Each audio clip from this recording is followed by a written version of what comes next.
Շարունակում ենք մեր կորինթացիների նամակը, նաև ավարտում ենք։ Եթե հիշում եք, մենք 2024 թվականի նոյեմբերին սկսել ենք կորինթացիների նամակի սերտողությունը, արդեն 2 տարիներից ավել է, ճիշտ այդ ընթացքում մենք ունեցել ենք տարբեր քարոզներ, տոնական քարոզներ, նաև եղել է ժամանակ, որ դասերն է խանգարել կամ Հայաստան տեղափոխվել Ռուսաստան, ինչևէ ամենայն դեպս ընդհանուր մոտավորապես 2.5 տարի քարոզում է կորինթացիների նամակը եւ ընդհանուր թվով այսօր 50-րդ հենց քարոզն է, որ պիտի քարոզենք եւ ավարտենք։ 50-րդ քարոզը կորինթացիների նամակից։ Եկեք կարդանք մեր տեքստը։ Առաջի կորինթացիների 16-րդ գլուխ 15-ից 24 համարները եւ փորձենք բացատրություն տալ եւ հասկանալ Տիրոջ խոսքը։ 15-րդ համարից 24 համարը։ Աղաչում եմ ձեզ, եղբայրներ, գիտեք, որ Ստեփանոսի ընտանիքը Աքայիայի առաջին պտուղն է եւ իրենց անձերը սրբերի ծառայությանը նվիրեցին, որ հնազանդ լինեք այնպիսիներին եւ այն բոլորին, որ գործակից եւ ծառայակից են մեզ։ Ուրախ եմ Ստեփանոսի, Ֆորտունատոսի եւ Աքայիկոսի գալու համար, որ ձեր պակասությունը նրանք լրացրին, որովհետեւ կազդուրեցին իմ հոգին եւ ձերը, հետեւաբար գնահատեցեք այդպիսիներին։ Ձեզ ողջունում են Ասիայի եկեղեցիները, Տիրոջով շատ բարև ունեն ձեզ Ակյուղասը եւ Պրիսկիլան, իրենց տան մեջ եղող եկեղեցով հանդերձ։ Բոլոր եղբայրները բարևում են ձեզ, բարև տվեք իրար սուրբ համբույրով։ Ես Պողոսս իմ ձեռքով գրեցի այս բարևը։ Եթե մեկը Տեր Հիսուս Քրիստոսին չի սիրում, նզովյալ լինի, Մարանաթա։ Մեր Տեր Հիսուս Քրիստոսի շնորհը ձեզ հետ լինի, իմ սերը բոլորիդ հետ լինի, Քրիստոս Հիսուսում, ամեն։ Ամեն։ 14 համարում ասված, ուրեմն ձեր բոլոր գործերը սիրով արեք, մեր անցած քարոզում, այս արտահայտությունը սերտ կապված է մեր այսօրվա թեմայի հետ։ Պողոսի եզրափակիչ խոսքերը ուղղակի քաղաքավարության դրսևորումներ կամ ավանդույթի համաձայնության հաճույախոսություններ չեն, որոնք նա արտահայտում է նամակի մեջ։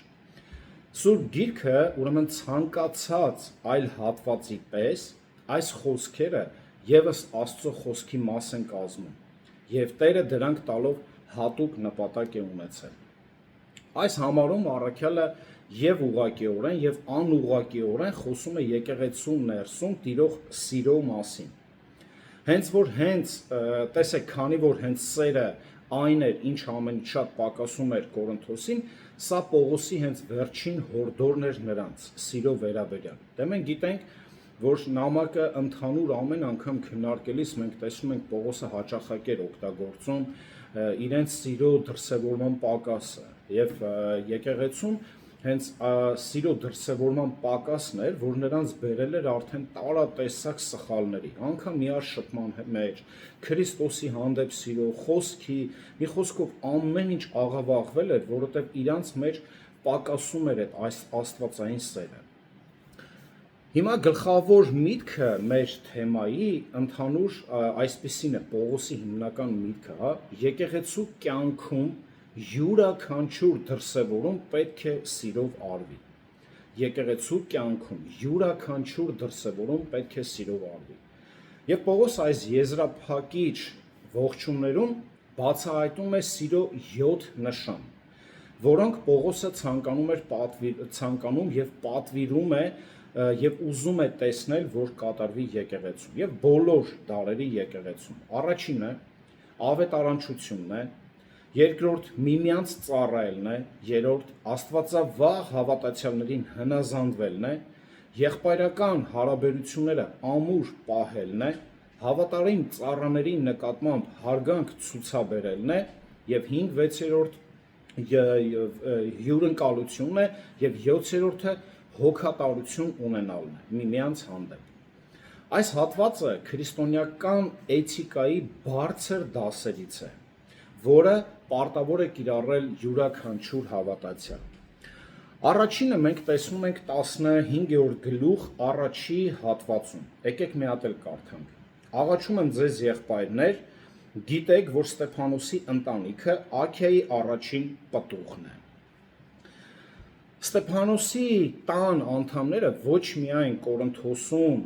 քրիստոնեություն ընդունած առաջին մարդկանցից էին, այլ նաև ավետարանը տարածողներից էին։ Աքիայում Հունաստանի հարավային նահանգում, որը ներկապային, ասենք, Աթենքն ու Կորինթոսն են, մենք այս ձև ենք տեսնում Սուրբ գրքում։ Թեև աթենացիների մեծ մասը, որոնց Պողոսը քարոզեց, թերահավատ մնաց եւ մերժեց ավետարանը, բայց համենայն դեպս նրանցից ոմանք հավատացին։ Գործք առաքելոց 17-րդ գլուխ 34 համարում գրում է, բայց ոմանք հավատացին։ Աթենքից առաքյալը մեկնեց Կորինթոս, որտեղ առաջին մի քանի շաբաթվա ընթացքում քարոզեց հիմնականում հրեաներին։ Բայց երբ նրանք չընդունեցին եւ հայհոյեցին, ինչ արեց, նա թափ տվեց իր զգեստները եւ ասաց. «Ձեր արյունը ձեր գլուխը լինի։ Ես անմեղ եմ, այսուհետև գնում եմ դեպի հեթանոսները»։ Գործք առաքելոց 18-րդ գլուխ 6 համար։ Որոշ ուրեմն հրեաներ, ինչպես օրինակ Կրիսպոսը 8 համարում, 18-րդ գլուխ 8 համարում, հավատացին Քրիստոսին։ Սակայն Կորինթոսում դարձի եկածների մեծ մասը հեթանոսներ էին, այդ թվում Ստեփանոսն ու նրա ընտանիքը։ Պողոսը երբեք չդադարեց քարոզել թե հրեաներին, թե հեթանոսներին, քանի որ սերը երբեք չի դադարում սիրելի այդ կործանվածների հանդեպ, սիրել կործանվածներին, չի դադարում։ Ստեփանոսը Կորինթացի այն քիչ ուրեմն հավատացյալներից էր, որոնց Պողոսը անձամբ էր մկրտել։ Հիշում եք առաջի հենց գլխում Կորինթացիների առաջի գլուխ 16 համարում ասում է լավ է, որ ես ձեզի չմկրտեցի, բացի Ստեփանոսին, նրա ընտանիքից եւ մի քանի օգու անուն է տալի։ Ստեփանոսը հենց այդ մարդն էր։ Ստեփանոսը Եփեսոսում այցելել էր Պողոսին այս նամակի գրվելու ընթացքում։ 16-րդ գլուխ 17 համարը որ նայում ենք, ասում է ուրախ եմ Ստեփանոսի Ֆորտունայոսի գալու համար։ Ֆորտունատոսի ու Աքայիկոսի հետ միասին եւ Պողոսին էր հանձնել Կորինթոսի կողմից ուղված այս նամակը, որի մասին հիշատակում է 7-րդ գլուխ առաջի համարում, որտեղ խոսում է, որ իրենք գնացել են Պողոսի մոտ, գրառումներ են տարել, հարցեր կար այդ թեմաների շուրջ, վարդապետական, եկեղեցում տիրող այդ ամեն, այդ թոհու բոհերը, որ կատարվում էր, իրենք նամակ էին տարել Պողոս առաքյալին, որ հիմա Պողոսը պետք է բացատրեր այդ հարցերը։ Եվ հետևաբար այս նամակը գրվել էր հենց այդ նպատակով։ Եկեղեցում տիրող ամեն մի անհնազանդություն, անկարգություն եւ ոչ աստվածային վարք, ամեն թեման ներկայացրել են Պողոսին եւ Պողոսը արդեն պատասխանում է իր նամակով։ Նա ուրեմն նրա ընտանիքը Ստեփանոսի ըստ երևույթին բաղկացած էր ոչ միայն նրա հարազատներից, այլ նաեւ ծառաներից եւ ստրուկներից։ Առաջին պտուղները բերքի մի մասն են։ Դրանք ցանվում էին առաջինը եւ հետեւաբար հասունանում էին մյուսներից ավելի շուտ։ Ավետարանը քարոզողի համար դրանց երևալը նշան էր, որ բերքի մնացած մասը շուտով պատրաստ կլինի արդեն հնձին։ Ստեփանոսի եւ նրա ընտանիքի դարձը նշան էր, որ Աստված շուտով այլ ավելի մեծ բերք է հավաքելու Կորինթոսում եւ ամբողջ Աքայայում։ Բոլոր հավատացյալները, որոնց Պողոսը գրել էր այս նամակը, այդ բերքի մի մասն էին կազմում։ Վաղ շրջանի եկեղեցին իր սերն արտահայտում էր ավետարանի տարածման միջոցով։ Եթե մենք խոսում ենք, որ ես սիրում եմ իրապես ավետարանը, ես այն պետք է տարածեմ։ Օրինակ, Թեսաղոնիկեցիների ուրեմն եկեղեցում ինչ էր ասում, հավատքի գործն ու սիրո աշխատանքը եւ ունեին, ասում է, հույսի հաստատություն մեր Տեր Հիսուս Քրիստոսի հանդեպ։ Տիրոջ խոսքը նրանցից հնչում էր ոչ միայն Մակեդոնիայում, այլև Աքիայում։ Աստծո հանդեպ նրանց հավատքի համբավը տարածվել էր պարզապես ամենուրեք։ Առաջի Թեսաղոնիկեցիների հենց առաջի գլուխ 3 եւ 8-րդ համարներում ենք տեսնում, այսպես է գրում. Աստծո եւ մեր հոր առջև անդադար հիշելով ձեր հավատի գործը, սիրո աշխատանքը եւ մեր Տեր Հիսուս Քրիստոսի հույսի համբերությունը, ինչ է ասում հավատի գործը, եւ որն է 8 համարում ասում է, որովհետեւ ոչ միայն Տիրոջ խոսքը ձեր միջոցով հայտարարվեց Մակեդոնիայում եւ Աքիայում, այլև Աստծո հանդեպ ունեցած ձեր հավատը ամեն տեղ տարածվեց, այնպես որ մենք կարիք չունենք որևէ բան ասելու։ Այսինքն այս հարցով ձեր հետ ոչ մի բան չկա խոսալու։ Դուք այս գործի մեջ կատարյալ եք։ Թեև Պողոսը նրանց մեջ ծառայեց ընդամենը 3 շաբաթ, Գործք Առաքելոց 17-րդ գլուխ 2-րդ համարում ասում է 3 շաբաթ է ծառայել։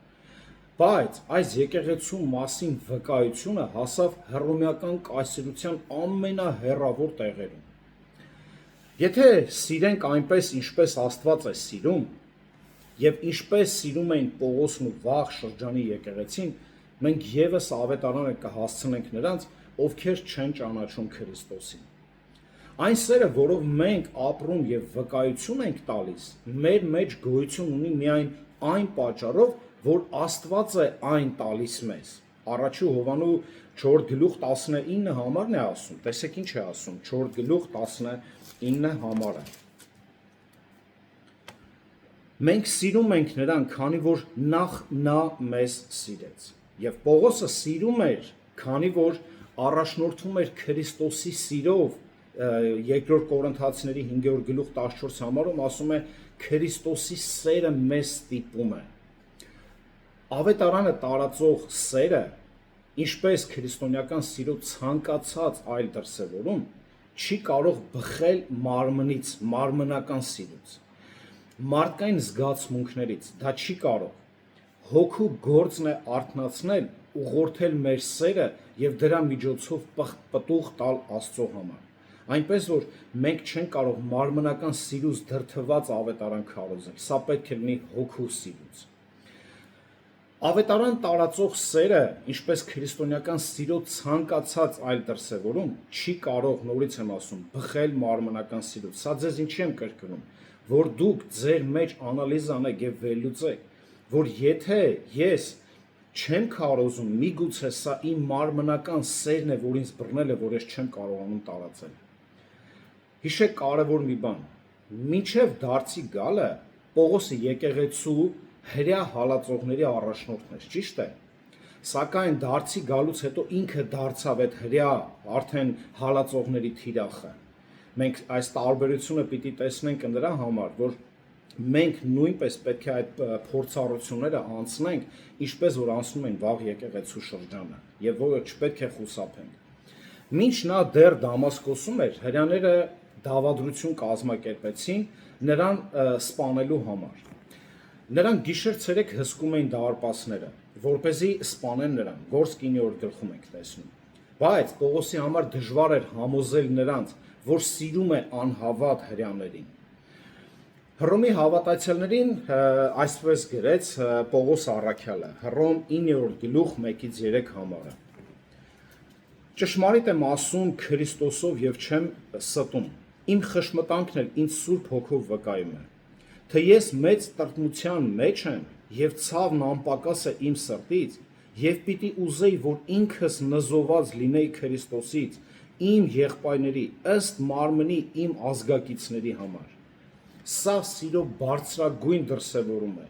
Սեր, որը ձգտում է ավետարանի տարածմանը, պատկերացնում եք Պողոսը այնքան էր մտահոգված իր հրյա ազգով, իր եղբայրներով, ասում էր ավելի լավ էր ես նզոված, ես դժոխք գնայի, բայց թող նրանք բոլորը փրկվեն։ Սա սիրո պարզապես կատարյալ օրինակ է։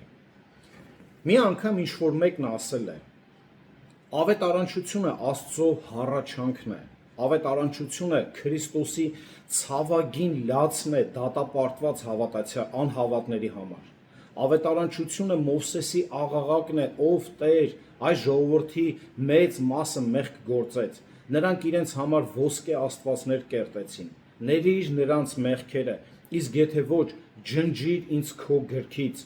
որում գրել ես։ Ավետարանչությունը վշտահար Պողոսի աղաղակն է, կցանկանայի, որ ինքս նզովյալ լինեի, քանց այլ եղբայրներ։ Ավետարանչությունը Ջոն Նոքսի կոչն է. Տեր, ինձ Շոտլանդիան Քրիստոսի համար տուր, այլապես կմեռնեմ։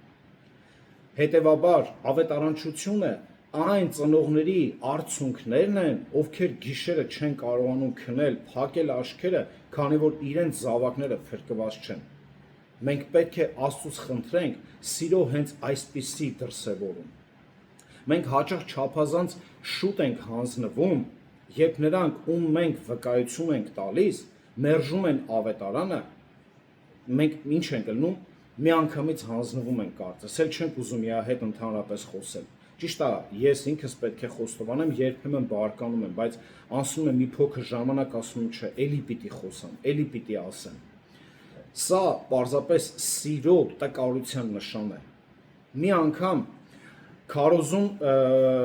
տեսեք, մի անգամ քարոզում ենք, չի ընդունում, հանձնվում ենք, բայց սա այսպես չպետք է լինի, որովհետև մենք պետք է մի կարևոր բան հասկանանք, որ աշխարհը ինքը չի կարող պարզապես գրկաբաց մեզ ընդունել 1-2 անգամից հետո։ Մենք պետք է հաճախակի նրա հետ խոսենք եւ փորձենք ոչ թե կարճ 1-2 բառով, որը նրան բարկացնում է ավելի շուտ, այլ կարողանանք ամբողջական ավետարանը փոխանցել։ Սա ամենաճշգրիտ տարբերակն է։ Երկրորդը ծառայել միմյանց։ 16-րդ գլուխ հենց երկրորդ հատվածում տեսնում ենք եւ իրենց անձերը սրբերի ծառայությանը նվիրեցին արտահայտությունը։ Սիրո երկրորդ ապացույցը դրսևորվում է այն հոգատարության մեջ, որ Ստեփանոսն ու նրա ընտանիքը ցուցաբերեցին հավատակիցների հանդեպ։ Նրանք իրենց նվիրեցին սրբերի ծառայությանը։ Նվիրեցին իրենց։ Այստեղ հուներենում կիրառվում է բայի շեշտադրված ձևը, ընդգծելու համար, որ Ստեփանոսն ու նրա տնեցիները ոչ թե պարտադրված, այլ իրենց սեփական կամքով էին ծառայում սրբերին։ Գիտեք, որ ոչ մի վատ բան չկա, երբ հովները ծառայության է նշանակում որոշ անձանց։ Հիշում եք, երբ առաքյալները ծառայեցին, ծառայության ընթացքում նշանակեցին 7 հոգու, որոնց մեջ էր հենց այս Ստեփանոսը եւ Փիլիպոսը։ Իմիջիայլոց սա այն Ստեփանոսը չէ, գործք առաքելոց, 6-րդ գլխի, երբ որ անձա Պողոսը ներկա էր նրա սպանությանը, սա այդ Ստեփանոսը չի։ Սակայն Ստեփանոսն ու նրա ընտանիքը որոշեցին չսպասել, որ որևէ մեկը նրանց նշանակի ծառայության։ Տեսեք, Գործ 8-րդ գլխում ծառայություն ասածը, երբ որ սեղաններ էին սպասարկում, դրա մասին է, բայց այստեղ մենք տեսնում ենք արդեն Ստեփանոսը այնքան է աճել, որ արդեն ավետարանչություն է տարածում, այլ ոչ թե պարզապես միայն սրբերի համար ուղղակի ճաշկերույթ է կազմակերպում կամ հաց է դնում, հաց է հավաքում։ Սա դրա մասին չի։ Նրանք ինքնակամ նվիրեցին իրենց ծառայության։ Նրանք անձամբ հետաքրքրված էին, թե ինչ կարիք ունեն սրբերը, հիմնականում քարոզիչ եղբայրները եւ ամեն հարցում իրենց աջակցությունը սկսեցին ցուցաբերել։ Ուիլյամ Բարքլին գրում է այսպես. Վաղ շրջանի եկեղեցում կամավոր եւ ջանասեր ծառայությունը պաշտոնական առաջնորդության նախապայմանն էր։ Մարդը եկեղեցու առաջնորդ էր դառնում ոչ այնքան նշանակման միջոցով, այլ նրանով, որ իր ողջ կյանքն ու գործողությունը նրան առանձնացնում էին որպես մեկի, ում բոլորը հարգում էին։ Այսինքն, ոչ թե ձեռնադրում էին հովիվ, նոր էին սկսում ծառայել ավետարանչություն անել, այլ նրանք արդեն ծառայում էին Աստծուն եւ տարածում ավետարանը, եւ հետո եկեղեցին որոշում էր կայացնում ձեռնադրել տվյալ անձին։ Բոլոր նրանք, ովքեր մասնակցում են ավետարանի գործին եւ կրում դրա հետ կապված բոլոր դժվարությունները, արժանի են հարգանքի, ոչ թե որովհետեւ որևէ պաշտոնի են նշանակվել, այլ որովհետեւ կատարում են Քրիստոսի գործը։ Այստեղ մի կարճ հարց, որի մասին կուզեմ հիմա մտածեք կամ թե միշտ մտածեք։ Հարց տուր քեզ, Քրիստոսի որ գործն ես կատարում։ Ավետարանը տարածման գործում դու ինչ նեղություն ես կրում, ավետարանի տարածման մեջ ինչով ես կանգնած եղբայրների կողքին, պարզապես մտածիր այս հարցի շուրջ։ Ծառայություն բառը ծագել է հուներեն դիակոնիա բառից, որը նշանակում է ծառայություն կամ սպասարկում։ Այսպիսի գործ կատարող անձը դիակոնոս է։ Դիակոն սարկավակ բառը ծագել է հենց այս տերմինից։ Առաջին քրիստոնյա սարկավակների պարտականությունը բառացիորեն սեղաններ սպասարկելն էր, որը գործք 6-րդ գլուխ 2-րդ համարում ենք տեսնում։ Սակայն սարկավակ բառը շուտով սկսեց ասոցիացվել եկեղեցու ներսում կամ հանուն եկեղեցու իրականացվող ցանկացած ծառայության հետ։ Ուստի այն հաճախ հարգանքով թարգմանվում է որպես ծառայություն կամ ծառայող։ Իրենց էությամբ այս երկու բառերն էլ միշտ խորհրդանշել են խոնար ու հնազանդ ծառայության, ի տարբերություն պարզապես պաշտոնի կամ գործառույթի։ Առաջի Կորինթացիների 12-րդ գլուխ 5 համարը խոսում է մեր հոգևոր պարգևների կիրառման իրականացվող ծառայության մասին։ Տեսեք ինչ է գրում 12-րդ գլուխ 5 համարը։ Ծառայությունները զանազան են, բայց Տերը նույն է։ Գործք առաքելություն 11-րդ գլուխ 29 համարում ծառայությունը նշանակում է օգնություն։ Երկրորդ Կորինթացիների 8-4-ում է խոսում դրա մասին, դա էլ կուզեմ կարդալ արագ։ Երկրորդ Կորինթացիների 8-րդ գլուխ 4 համարը մեծ խնդրանքով աղաչում էին մեզ, որ ընդունենք սրբերի համար կատարած նվերները եւ սրբերին ծառայելու հաղորդությունը։ Այսինքն մենք տեսնում ենք, որ այս բառը դիակոնիա ինքը տարբեր ծառայություններ է իրականացնում։ Առաջին սարկավակները նշանակվեցին սեղաններ սպասարկելու, այսինքն դիակոնիայի համար, գործք առաքելոց 6-րդ գլուխ 2-րդ համարը, որպեսզի առաքյալները կարողանային իրենց նվիրել խոսքի ծառայությանը։ Նորից շեշտվում է 4-րդ համարում այս նույն դիակոնիա բառը։ Օնեսիփորը մեծ մխիթարություն բերեց Պողոսին, ասում է նա հաճախ էր ինձ զորացնում եւ չէր ամաչում իմ կապանքներից, եւ նորից շեշտում է դիակոնիա բառը, նա ծառայեց ինձ Եփեսոսում։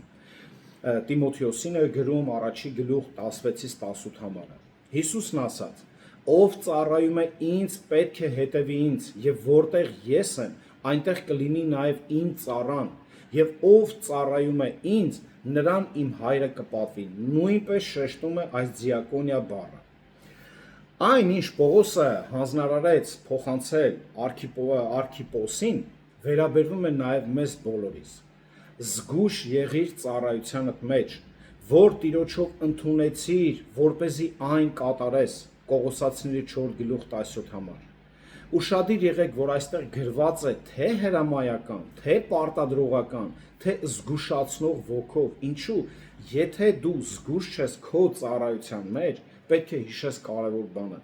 այն կվերցվի կտրվի ուրիշին։ Եթե քեզ տրվել է ծառայության հնարավորություն, էական չի, քարոզիչ կլինես, նվիրատվություն անող կլինես, եկեղեցու համար վազող կլինես, երգող կլինես, թե ինչ, բայց եթե դու դա չես անում սիրով, այդ ծառայությունը քեզանից կվերցվի մի օր։ Յուրաքանչյուր քրիստոնյա Տիրոջ կողմից կոչված է ծառայության։ Սա է մեր գործը այս երկրի վրա։ Եվ Քրիստոսին ծառայելու ամենավստահելի եղանակներից մեկը, ասում է, նրա սրբերին ծառայելն է։ Մատթեոս ավետարանում մեզ բոլորիս հայտնի տեղը այսպես է գրված, եկեք այս հատվածը կարդանք։ Մատթեոս ավետարան 25-րդ գլուխ 34-ից 40 համարները պիտի կարդամ։ Այն ժամանակ թագավորը կասի իր աջ կողմում եղողներին. եկեք իմ հոր կողմից օրհնվածներ, ժառանգեցեք աշխարհի հիմնադրումից ձեզ համար պատրաստված թագավորությունը, որովհետև սոված է եւ ինձ ուտելիք տվեցիք, ծարավ է եւ ինձ խմելիք տվիք, օտարական էի եւ ինձ ներս առաք, մերկ է եւ հագցրիք ինձ, հիվանդ է եւ այցելեցիք ինձ, բանտում է եւ ինձ մոտ եկաք։ Այն ժամանակ արդարները կպատասխանեն եւ կասեն նրան. Տեր, երբ տեսանք քեզ սոված եւ կերակրեցինք, կամ ծարավ եւ ջուր տվեցինք, երբ տեսանք քեզ օտարական եւ ներս առանք, կամ մերկ եւ հագցրինք, կամ երբ տեսանք քեզ հիվանդ կամ բանտի մեջ եւ այցելեցինք, եւ թագավորը կպատասխանի ու կասի նրանց. ճշմարիտ եմ ասում ձեզ, ինչ իմ այս եղբայրներից ամենափոքրին արեցիք ինձ արեցիք։ Ահա այսպիսին է Աստծո չափանիշները ծառայության դիակոնիա տերմինի մեջ վերցնում։ Ծառայությունը մեզ ինչ տրված է պետք է անենք եւ անգամ մեր ուժերից էլ պիտի ավելին ձգտենք։ Ոչ թե միայն նայենք ինձ տրված է քարոզությունը, ես պիտի քարոզեմ, ես էլ օգնելու հետ գործ ունեմ, մարդկանց հասնելու, մեզ տրված է ծառայություն, մենք պիտի ծառայենք երկրի վրա։ Տոսո բառը, որը նշանակում է նվիրել, որ ասում են նրանք իրենց նվիրեցին ծառայությանը, թարգմանելու արտահայտիչ եղանակներից մեկը որևէ բանի անձը նվիրել է նշանակում, որևէ բանի իր անձը նվիրել։ Ստեփանոսի ընտանիքը իրեն նվիրեց սրբերի ծառայությանը։ Նրանք այն հավատացյալ եղբայրներից էին, որոնց մասին Գովեստի խոսքերով է խոսում Եբրայեցիների նամակը։ Եբրայեցիների 6-րդ գլուխ 10 համար այսպես է ասում. Աստված անարդար չէ, որ մոռանա ձեր գործը, եւ այն սիրո աշխատանքը, որ ցույց տվեցիք նրա անվան համար, որ ծառայեք եւ ծառայում եք, որ ծառայեցիք եւ ծառայում եք սրբերին։ Ասում է Աստված չի մոռանա այդ գործը։ Ինքդ քեզ նվիրել։ Այս արտահայտությունը ամենալավն է բնութագրում ծառայության այն տեսակը, որի մասին այստեղ խոսում է Պողոս առաքյալը։ Առաքյալն ինքը նվիրել էր Տիրոջ գործին եւ ձգտում էր եւ քաջալերում մյուս հավատացյալներին անել նույնը։ Անդիմադրելի ցանկությամբ առաջնորդվելով Պողոսը ձեռք էր բերել Աստծո գործը կատարելու սովորությունը։ Որքան շատ էր նա ծառայում, այնքան ավելի էր ձգտում ծառայել։ Աստծո գործը կատարելու ցանկությունը մղում էր Պողոսին երբեք չբավարարվել այդ ծառայությունով, ինչ անում էր, եւ առավել եւս նրանով, ինչ արդեն արել է ժամանակին։ Պողոսն այնքան կախված դարձավ Աստծո գործից, որ այն նրա համար անհրաժեշտություն դառավ կյանքի համար։ Նա չէր կարող գոյատևել առանց ծառայության։ Պողոսը չէր կարողանում նորմալ կյանքով ապրել, եթե որևէ կերպ չծառայեր, լինի դա Տիրոջը, նրա ժողովրդին, թե դեռ չփրկված ժողովրդին։ Նա աշխատամոլ չէր, որ աշխատանքի մեջ էր ընկղմվում հանուն հենց աշխատանքի։ Նա սիրուց դրդված էր ծառայում թե սրբերին, թե Աստծուն եւ թե անհավատ մարդկանց։ Ահա այսպիսին է իրական սիրո դրսևորումը։ Եվ հնազանդությունը, որը տեսնում ենք 3-րդը 16-րդ համարն է։ Կարող եք հետևել դուք։ Եկեղեցում սիրո 3-րդ դրսևորումը հնազանդությունն է։ Մենք պետք է հնազանդվենք ոչ միայն նշանակված առաջնորդներին, այլ բոլոր նրանց, ովքեր հավատարմորեն կատարում են Աստծո գործը։ Բոլոր աստվածավախ մարդիկ պետք է հարգանքի արժանանան, եւ մենք պետք է հնազանդվենք նրանց բոլորին։ Պատշաճ հնազանդությունը կարևոր հարց է հոգով լցված կյանքում։ Պատշաճ հնազանդությունը կարևոր հարց է հոգով լցված կյանքում։ Բոլոր հավատացյալները պետք է հնազանդվեն միմյանց։ Եփեսացիների 5-րդ գլուխ 21 համարը ասում է. Քրիստոսի երկյուղով միմյանց հնազանդ եղեք։ Կանայք պետք է հնազանդվեն իրենց ամուսիներին։ Եփեսացիների 5-րդ գլուխ 22 համար։ Իսկ երեխաները իրենց ծնողներին պետք է հնազանդվեն։ Եփեսացիների 6-րդ գլուխ 1-ից 3 համար։ Հավատացյալները առաջնորդ հովիվներին պետք է հնազանդվեն։ Եբրայեցիների 13-17 համարը։ Իսկ ընդհանուր հավատացյալները պետք է հնազանդվեն անգամ պետության օրենքներին։ Առաջի Պետրոս 2-րդ գլուխ 13 համար, նաև Հռոմեացիների 3-րդ գլուխ 1 համար։ Երիտասարդները պետք է հնազանդվեն տարեցներին։ Առաջի Պետրոս 5-րդ գլուխ 5-րդ համարում է ասում։ Այսպիսով յուրաքանչյուր հավատացյալ պետք է գործի այնպես, ինչի այս ամենը ասեցի, ինչպես Աստված է սահմանել, ինչպես Աստված է սահմանել։ Երբ Պողոսը հնազանդության մասին է խոսում,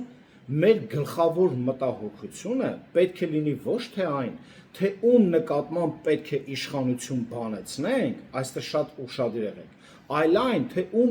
իշխանությանը պետք է հնազանդվենք, ըստ Աստծո չափանիշների։ Դե մենք սիրում ենք, չէ՞, անընդհատ ինչ-որ մեկին մեր իշխանության տակ վերցնենք, այսինքն մենք ենք սիրում իշխել, բայց հարցն այն է, Աստված ինչ է ասում, թե դու ում իշխանությանը պետք է հնազանդվես։ Խոնարհությունը պաշտպանում է հնազանդվողի ծանրաբեռնվածության զգացումից։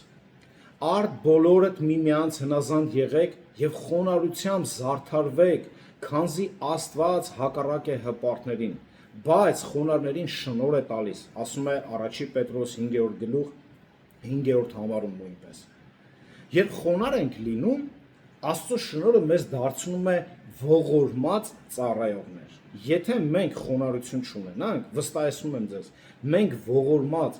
մտահոգված ծառայողներ մենք չենք կարող լինել։ Մենք հպարտ ենք լինելու։ Հիսուսն ասաց, ով ուզում է ձեր մեջ մեծ լինել, թող ձեր ծառան լինի։ Եվ ով ուզում է ձեր մեջ առաջինը լինել, թող ձեր ստրուկը լինի։ Ինչպես որ մարդու որդին չեկա, որ իրեն ծառայեն, այլ որ ինքը իր կյանքը տա որպես փրկագին, այսինքն ինքն էր եկել ծառայության։ Մատթեոս 20-րդ գլուխ 26-28 համարը։ Հավատացյալների հետ մեր հարաբերություններում մեր գլխավոր մտահոգությունը պետք է լինի հնազանդվելու մեր սեփական կարողությանը, մեր սեփական պարգևին։ Այլ խոսքով, պետք է գտնենք մի նվիրյալ քրիստոնյա, լինի դա տղամարդ թե կին, ով նվիրված է Աստծո կամքին ու նրա գործին, եւ այդ անձնավորությունը դարձնենք օրինակ մեզ համար։ Հնազանդվելով, սիրելով, աճելով եւ հոգեպես հասունանալով մենք ինքներս աստիճանաբար կդառնանք այդպիսի մարդիկ, որոնց ուրիշները կարող են ընդօրինակել։ Պողոսը կարող էր համարձակ ասել կորինթացիներին. հետևեք ինձ, նմանվեք ինձ, ինչպես ես Քրիստոսին։ 11-րդ գլուխ առաջի համարում, նաև արդեն կրկնել էր 4 գլուխ 16 համարում։ Կրկին հարց ինքներս մեզ համար։ Կարող ես քեզ շրջապատող մարդկանց ասել.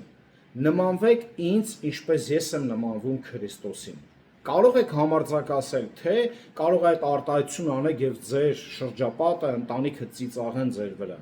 Ասեն, ես ինչ ասեց։ Չի համընկնում իա ասացի հետ, քեզ ինչ նմանվեմ։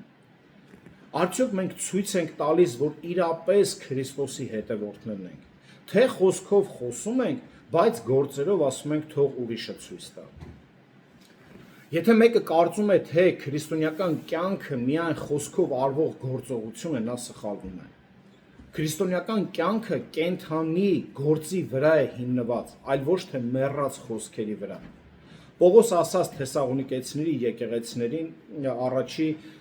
գլուխ 5 համարում։ Եկեք կարդանք, հա։ Առաջի Թեսաղոնիկեցիների 5-րդ գլուխ, առաջի գլուխ 5-րդ համարում։ Այսպես ասաց. քանի որ մեր ավետարանը ոչ միայն խոսքով քարոզվեց ձեզ,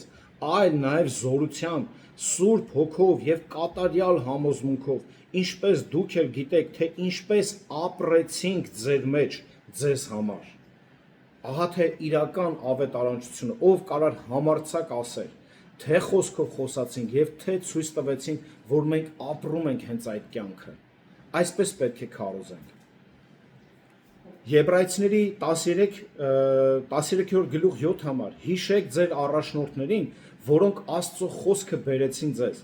նրանց վարքը, արդյունքը տեսնելով նրանց հավատին հետևեցեք։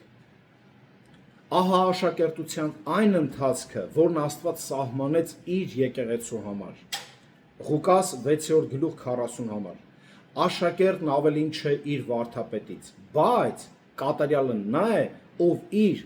վարդապետին կնմանվի։ Պողոսը ցանկանում էր, որ եսասեր ու ըմբոստ կորինթացիները հետևեին իր օրինակին, եւ ինչպես ինքն էր անում, միշտ հետևեին Քրիստոսի օրինակին։ Մենք բոլորս կոչված ենք հնազանդվելու նրանց, ովքեր ցուցադրել են իրենց հնազանդությունը Քրիստոսին։ Ուրեմն ով է այն անձը, ում մենք պետք է հնազանդվենք։ Սա վերաբերում է յուրաքանչյուր այն ծառային, ով հավատարմորեն տրվել է Քրիստոսի ավետարանի տարածմանը ով կատարում է եւ քարոզում է Աստծո խոսքը կամ մասնակցում նրա ծառայությանը։ Այսինքն յուրաքանչյուրին, ով օգնում եւ աշխատում է այդ գործում։ Այդպիսիներին պետք է հնազանդ լինել։ Աստծո զավակները չպետք է պայքարեն իրենց իրավունքները, արտոնությունները եւ պատվի թասպի համար։ Սա փողոցային կյանք չէ, որ ցույց տանք մեր ինքնասիրությունը եւ մեր տղամարդկությունը։ Ոչ մեկ ինձ չի կարա մի բան ասի, այսպես չպետք է լինի։ Ընդհակառակը հավատացյալը պետք է սիրով, ինքնակամ հնազանդ լինի այն առաջնորդներին, այն ծառայողներին, ովքեր կատարում են այդ մեծ եւ պատասխանատու գործը։ Նա պետք է հնազանդ լինի իրենց, որովհետև Տերն է նրանց նշանակել այդ պաշտոնին։ Կլինի դա հովիվ, թե ուսուցիչ, ավետարանիչ, թե ֆինանսականով օգնող։ Այո, եկեղեցում պատմության մեջ նաև եղել են ծառայողներ, ովքեր Տերը տվել է շատերին, որ ֆինանսավորեն թե հովին, թե ընդհանուր եկեղեցուն, եւ ծառայությունը առաջ գնա եւ կանգ չառնի որոշ խնդիրների պատճառով։ Այդպիսիներին եւս պետք է հարգել եւ հնազանդվել շատ հարցերով։ Նաեւ օրինակ վերցնել այդպիսի սրբերից, ովքեր Քրիստոսի համար պատրաստ են եղել զոհաբերել առանց խնայելու։ Ճշմարիտ սերը տանում է դեպի հենց ճշմարիտ հնազանդության։ Իսկ ճշմարիտ հնազանդությունը կլուծի անհամար խնդիրներ, վեճեր, տարաձայնություններ եւ կվերցնի կոպիտ ու ցավոտ զգացումները հենց Աստծո ընտանիքում, որը տեսնում ենք կատարում էր Կորինթոսում։ Այն Աստծո զավակներին ավելի երջանիկ կդարձնի, իսկ հոր համար նրանց կատարած աշխատանքը ավելի արդյունավետ։ Եվ չորրորդը մենք տեսնում ենք եղբայրական հարաբերությունները, որը Պողոսը առաջարկում է, ավելի շուտ պարտադրում է, պատվիրում է, որը որ պետք է տեղ ունենա եկեղեցու սիրո դրսևորման կետերից մեկը։ Եղբայրական հարաբերությունները 16-րդ գլուխ 17-ից 18 համարի առաջին մասը։ Ուրախ եմ Ստեփանոսի, Փորտունատոսի, Աքայիկոսի գալու համար, որ ձեր պակասությունը նրանք լրացրին, որովհետև կազդուրեցին իմ հոգին եւ ձերը։ Սիրով լի համայնքի եւս մեկ հրաշալի հատկանիշ եղբայրական կապն է։ Ընկերասիրության ոգին է։ Սա այնպիսի բան չէ, որ մենք ուղղակիորեն տալիս ենք, այլ այն է, օրինակ, երբ եղբայրը կամ քույրը խնդիր է ունենում կամ հիվանդանում ու դու կողքը կանգնած ես։ Նորից եմ ասում, սա ֆինանսականի մասին չէ։ Եղբայրների միջև հարաբերություններում ամենակարևորը միմյանց հետ կապվածության զգացմունքն է։ Հեռվից դա զգալը դժվար է։ Իրեն հեռու պահողը չի հասկանա այս ջերմության այս զգացմունքը։ Պողոսը երախտապարտ էր, որ իր ընկերները Ստեփանոսը, Փորտունատոսը ու Աքայիկոսը Կորինթոսից եկել էին իր մոտ։ Նրանք առանձնահատուկ ծառայություն մատուցեցին առաքյալին, լրացնելով իրենց Կորինթոսի եղբայրների բացակայությունը։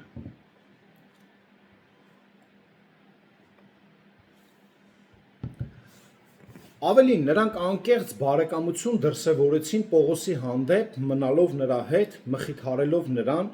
եւ միանալով նրա ծառայությանը։ Այսպիսով նրանք հանգստություն պարգևեցին թե Պողոսին, թե Կորինթոսու եկեղեցուն, որն իրենց ուղարկել էր։ Մեր քրիստոնյա ընկերների կողմից մեզ արված ամենամեծ, գիտեք, որ հաճոյախոսություններից մեկն այն է, երբ ասում են, թե մեր ներկայությունը նրանց խաղաղություն է պարգևում։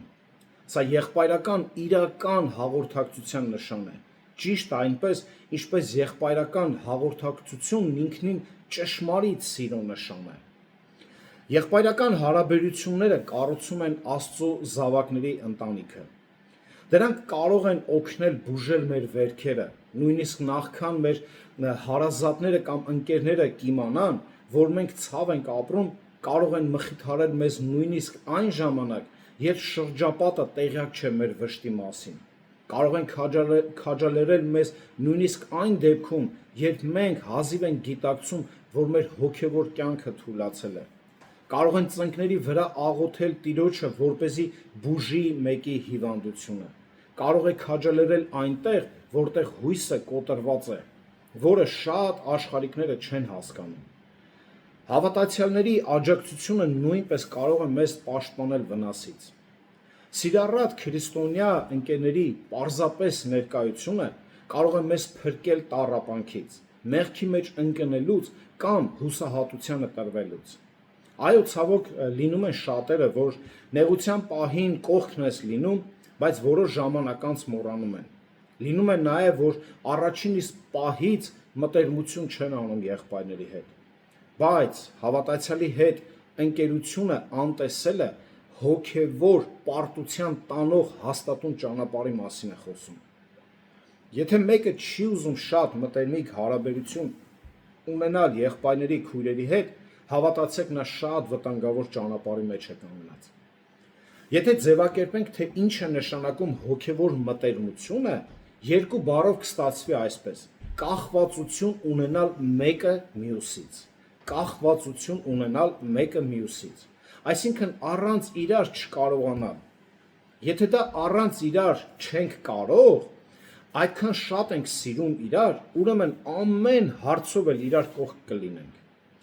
Իսկ կորինթացիները խախտել են այդ մտերմությունը, իրենց խմբավորումների բաժանելով, դատական վեճերի մեջ մտնելով, անբարոյական վարք ցուցաբերելով, հոգևոր պարգևների հանդեպ ցուցաբերած անբարտավան վերաբերմունքով եւ անգամ Տիրոջ ընթրիքը պղծելով, որպես քրիստոնեական հաղորդակցության գլխավոր դրսևորում, պղծության միջոցով նրանք արդեն ունեն այդ բաժանությունը։ Քրիստոնեական միաբանության ամենամեծ մեր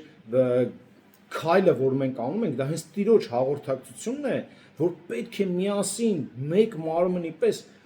նրանք բաժանվել էին։ Կարևոր սահմանում հատամ։ Աստված մեզ ստեղծել է ոչ միայն իր համար, այլ նաև միմյանց համար։ Աստված մեզ չի ստեղծել միայն իր համար, այլ մեզ իրար համար է ստեղծել։ Եթե մեկը խախտում ենք, մենք չենք կարող մեկի մեջ հավատարիմ լինել։ Կորինթոսից եկած 3 եղբայրներ Պողոսի համար արեցին այն, ինչ Հիսուսը խոստացել էր իր հետևորդներին։ Այս հատվածում Պողոսն օգտագործել է նույն հուներեն բառը անապաուո, հանգիստ տալ։ Տեսեք ինչ է կատարվում։ Հանգիստ տալ բառն է օգտագործում Պողոս առաքյալը, որը Հիսուսն օգտագործել էր, երբ խոստանում էր հանգիստ տալ իրեն հավատացողներին։ Եկեք ինձ մոր բոլորդ, ովքեր հոգնած եւ բեռնավորված են, եւ ձեզ հանգիստ կտամ։ Մատթեոս 11:28 համար։ Պատկերացրեցիք ինչ է կատարում այստեղ Պողոսի գրածը։ Եղբայրական մտերմության մեջ Քրիստոսի հանգստությունն ու խաղաղությունը կա ամեն իրավիճակի մեջ։ Ընկերներ, տեսեք, ընկերներն օգնեցին դժվարին իրավիճակներում հայտնված առաքյալին մխիթարություն գտնել։ Նրանք թեթևացրեցին նրա բեռը, պարզապես իրենց ներկայությամբ։ Եվ քանի որ նրանք եկել էին սիրուց եւ եղբայրական ոգուց դրդված, բայց միևնույն ժամանակ սիրուց զուրկ եկեղեցուց էին եկել եւ անկասկած հատուկ հոգևոր աջակցություն ցուցաբերեցին հենց Պողոսին։ Առակաց 25:5-ում ասում է. ինչպես սառը ջուրը ծարավ հոգու համար, այնպես էլ հեռու երկրից եկող բարի լուրն է։ Ստեփանոսը, Ֆորտունատոսն ու Աքայկոսը Պողոսի համար Կորինթոսից եկող բարի լուր էին, սառը ջուր նրա ծարավ հոգու համար։ Ոչ ֆինանսը, ոչ նյութական, ոչ մի բան չի կարող լրացնել այն եղբոր տեղը, ով հոգով կանգնած է կողքիդ։ Բացառվում է, չի կարող։ Աստված կարող է անմիջականորեն մխիթարել մեզ, այո կարող է, սակայն հաճախ նա մեզ մխիթարում է եղբայրների միջոցով։ Երկրորդ Կորինթացիների 7:6 Աստված, որ մխիթարում է ընկճվածներին, գրել է Պողոսը, մեզ մխիթարեց Տիտոսի գալով։ Հարց. որքան ես դու ուրախանում, երբ եղբայրը քեզ հյուրընկալում։ Քնիր ինքդ քեզ, արդյոք սիրտդ ուրախանում է նրանով, թե մտածում ես, այս ինչի եկավ, հանգիստ ապրում էինք, իբրև քիչ էր մեր հոգսերը մի հատ պրոբլեմ էլ ստեղ դարձավ, թե մենք ուրախանում ենք իրող մեր եղբայրների ներկայությամբ։ իր կյանքի մայրամուտին, որն անձնվիրաբար նվիրել էր ուրիշների ծառայությանն ու մխիթարելուն, ինքը Պողոսը օգնության եւ մխիթարության խիստ կարիք ուներ։ Ուստի նա խնդրեց Տիմոթեոսին, եկեք կարդանք 2 Տիմոթեոս 4 գլուխ 9-ից 12 համարները։ Շտապի շուտով ինձ մոտ գալ, որովհետև Դեմասն ինձ թողեց եւ այս աշխարհը սիրեց եւ գնաց Թեսաղոնիկե։ Կրեսկեսը գնաց Գաղատիա, Տիտոսը Դաղմատիա։ Միայն Ղուկասն է ինձ մոտ։ Մարկոսին հետդ բերես, որովհետև ինձ պետք է ծառայության համար։ Տիկիոսին ուղարկեցի Եփեսոս։ Մեկը գնացել էր աշխարհ, մյուսը թողել էր նրան, եւ նրա հետ մնացել էր միայն Ղուկասը։ Եվ որքան էլ թանկ ու օգտակար լիներ նրան այդ ընկերը, Պողոսն իր շուրջը ավելի շատ ընկերներ ունենալու կարիք էր զգում, ավելի շատ եղբայրների կարիք էր զգում։ Մենք գիտենք նրան որպես Պողոս, Քրիստոսով զորացած, նեղությունների համբերող, ուրիշներին բարձրացնող, քաջալերող, բայց անգամ իր նման առաքյալը հավատարիմ ընկերակցության կարիք ունի։ Ոչ երանի այն մարդուն, որ կույր է եւ չի տեսնում եղբայրների ընկերակցությունը։ Այս տղամարդկանց դրսևորած եղբայրական ոգին քաջալերեց պարզապես բոլորին։ Կորինթոսից եկած 3 ընկերների գալը վստահություն ու հանգստություն ներշնչեց ոչ միայն Պողոսին, այլև հենց իրենց կորինթացիներին։ 18 համարի վերջում նայեք ինչ ասում. կազդուրեցին իմ հոգին եւ ձերը բոլորինս։ Երբ Տիտոսը Պողոսին բարի լուրը հայտնեց, որ Կորինթոսի եկեղեցին ապաշխարել է, մարդկանց սրտերը բաց են, Պողոսը դիմելով այդ եկեղեցուն գրեց, որ նրանք այժմ իրենց հաղորդակցության միջոցով նաև մխիթարություն են բերում ուրիշներին։ Իրենց հաղորդակցության միջոցով ինչ են անում, մխիթարություն են բերում ուրիշներին։ 2 Կորինթացիների 7-րդ գլուխ 17 համար։ Հաջորդը տեսնում ենք հարգանք ծառայողների նկատմամբ 16-րդ գլուխ 18 համարի 2-րդ մասում։ Հետևաբար գնահատեցեք այդպիսիներին։ Պողոսը հորդորեց կորինթացիներին գնահատել այդպիսի մարդկանց, ինչպիսիք էին Ստեփանոսը, Ֆորտունատոսը եւ Աքայկոսը։ Էպիգինոսկո բառը գնահատեք բնագրում ընդունել բառն է գրած, նշանակում է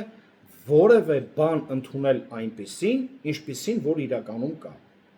Պողոսը չի ասում նրանց անունները գրեք եկեղեցիներում, առաքելական եկեղեցիների պես, կամ արձաններ քանդակեք, նկարներ նկարեք, այլ պատկերներ։ Նա պարզապես կոչ է անում նրանց ճանաչեք եւ հարգեք, հարգանք դրսևորեք նրանց հանդեպ, թե բոլորի մոտ եւ թե անձնական մակարդակով։ Ծառայողներին գնահատելու, պատվելու մեջ վատ բան չկա, դա է Աստծուն հաճելի։ Կորինթացիները ոչ հարգանք, ոչ էլ երախտագիտություն էին ցուցաբերում իրենց ծառայողների հանդեպ։ Եկեղեցու յուրաքանչյուր անդամ մտահոգված էր սեփական հեղինակությամբ եւ անձամբ էր ուզում ճանաչում ձեռք բերել։ Նրանք շատ ավելի հատված էին միմյանց քննադատելու, քան գովեստի խոսքեր ասելու։ Նրանք շտապում էին հայտարարել. ես Պողոսյան եմ, ես Ապողոսյան եմ, ես Կեփասյան, ես Քրիստոսյան եմ։ Սակայն այդ անունները հիշատակվում էին ոչ թե երախտագիտությունից, այլ հպարտությունից դրդված։ Ոչ թե նրանք ասում են ես Պողոսյան եմ, փառք Տիրոջ այդ եղբայրների համար, նրանք հպարտությունից էին դες ես Պողոսի մոտ եմ, Պողոսին եմ լսում հետևում, իսկ դու, չգիտեմ, գնացել ես Կեփասին, այս վիճակն էր նրանց մոտ։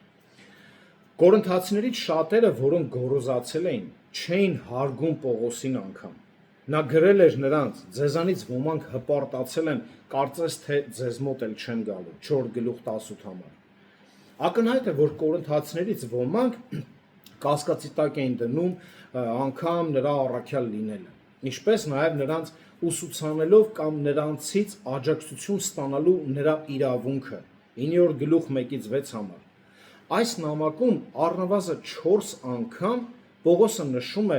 կամ ակնարկում է, որ կորինթացիները գոռոզացել էին, հպարտացել էին, 4 գլուխ 6-րդ համար, 18 համար, 8-րդ գլուխ 1 համար, 13-րդ գլուխ 4 համար, եւ այսքան մի բանի մասին գրելը դա արդեն շատ լուրջ խնդիր էր։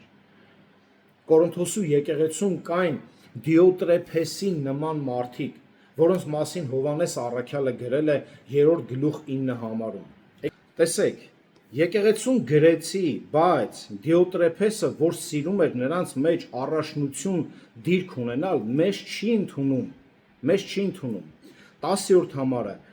այս իսկ պատճառով երգամ պիտի հիշեցնեն նրան կատարած գործերը, որ մեր դեմ շաղակրատելով չարախոսությամբ է զբաղվում եւ դեռ սրանով էլ չբավարարվելով ինքը չի ընդունում եղբայրներին եւ նրանց, ովքեր ուզում են ընդունել, արգելում է եւ հեռացնում եկեղեցուց։ Նման մարդիկ, ովքեր չեն գնահատում հարգում ծառայողներին, աստվածավախ չեն եւ նրանց չպետք է ընդօրինակել 11 համարը սիրելիս մի նմանվիր չարին, այլ բարուն, այսինքն մի նմանվիր այսպիսիներին։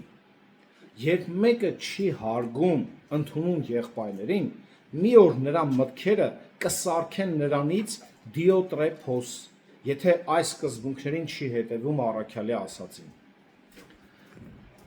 Ըստ եկեղեցական կարգի վերաբերյալ Աստծո սահմանած կարգի առաջնորդներ պետք է ընտրվեն աստվածավախ մարդիկ, հիմնվելով նրանց աստվածավախության վրա, այն է ամուր հավատքի, արդար կյանքի եւ ուրիշների հանդեպ հոգատարության եւ սովորեցնելու ունակության վրա։ Նման մարդիկ պետք է արժանանան պատվի ու հարգանքի եւ նրանց օրինակին պետք է միշտ հետևեն։ Երբ առաջնորդներ ենք ընտրում, հիմնվելով նրանց ունեցվածքի, հեղինակության, կրթության, ազդեցության կամ տաղանդների վրա, մենք առաջնորդվում ենք աշխարհիկ մտքերով, այլ ոչ թե Աստծո չափանիշներով։ Առաջնորդներ ընտրելու հարցում Աստծո սահմանած չափանիշներն են՝ մաքրություն եւ հոգեվոր հասունությունը։ Երբ եկեղեցին հետևում է աստվածավախ եւ հասուն առաջնորդներին եւ հարգում նրանց, Քրիստոսի մարմինը ամրապնդվում է հաղորդակցության, ծառայության եւ սիրո մեջ։ Աստվածապաշտն այն մարդկանցից մեկն է, ովքեր արժանի են ընդօրինակման եւ պատվի, ինչպես Եպափրոդիտոսն էր։ Փիլիպպեցիների ուղված 2-րդ գլուխ 29 համարը։ Ուրեմն ամենայն ուրախությամբ ընդունեցեք նրանց Տիրոջով այդպիսիներին պատվեցեք, ասում է առաքյալը։ Եպափրոդիտոսն անձնազոհ եւ ինքնուրած ծառայողի կենթանի մարմնացումն էր։ Նրան Պողոսի մոտ էր ուղարկել Փիլիպպեի եկեղեցին ճիշտ այնպես, ինչպես Կորինթոսի եկեղեցին էր ուղարկել Ստեփանոսին եւ եղբայրներին։ Եպափրոդիտոսն ուրեմն աշխատում էր բառացիորեն մինչև մահը 30 համարը, որովհետև Քրիստոսի գործի համար մինչև մահվան դուռը գնաց, իր կյանքը վտանգելով, որպեսզի ձեր ծառայության պակասն ինձ համար ինքը լրացնի։ Այսպիսին էր նրա ծառայությունը, եւ վաղ շրջանի եկեղեցում կային հավատարիմ քրիստոնյաներ, ովքեր մշտապես վկայության եւ ծառայության առաջնագծում էին։ Նրանց անվանում էին ուրեմն պարաբոլինի։ Գիտեք ինչ է նշանակում ռիսկի դիմողներ, այսինքն ամեն ինչի պատրաստ են։ Անկամ եթե մահը իրենց շեմին կանգնած էր, նրանք այդ ռիսկին գնում են, որ ավետարանը քարոզեն։ Վաղ շրջանի եկեղեցում կային հավատարիմ քրիստոնյաներ, ովքեր մշտապես վկայության եւ ծառայության հենց առաջնագծում էին։ Երբ գտնում էինք մեկին, ով հավատարիմ է Աստծո խոսքին եւ իր կյանքը նվիրում է Հիսուս Քրիստոսի գործին, պետք է ամեն ինչ անենք նմանվելու այդ անձնավորությանը։ Մենք պետք է հատուկ հարգանք ցուցաբերենք նրանց հանդեպ։ Երբ դա տեղի է ունենում, Քրիստոսի եկեղեցին գործում է որպես օրգանիզմ, որպես կենթանի մարմին, այլ ոչ թե պարզապես որպես ինչ-որ կազմակերպություն։ Քրիստոսին նվիրված ծառայողը հարգանք չի փնտրում։ Այո, նրա ուշք ու միտքը դա չի։ բայց նրանց պատվի արժանացնողը հիշեք Տերն է, Տիրոջ առջև ունեցած խոնարհությունն է, նրան ծառայելիս։ Թեև նրանք պատիվ չեն ակնկալում, չեն փնտրում, բայց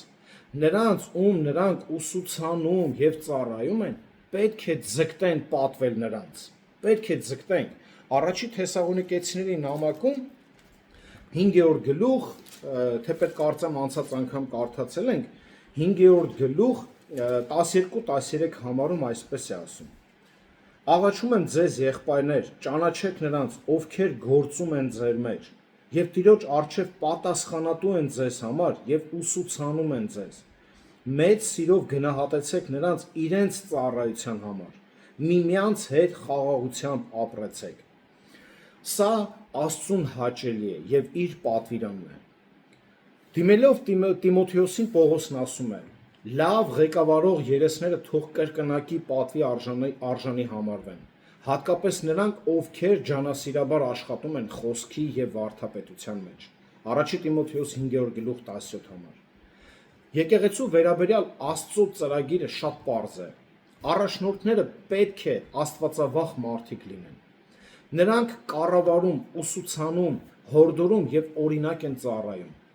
Նրանք ընտրվում են, քանի որ առանձնահատուկ կերպով հնազանդ են Տիրոջը։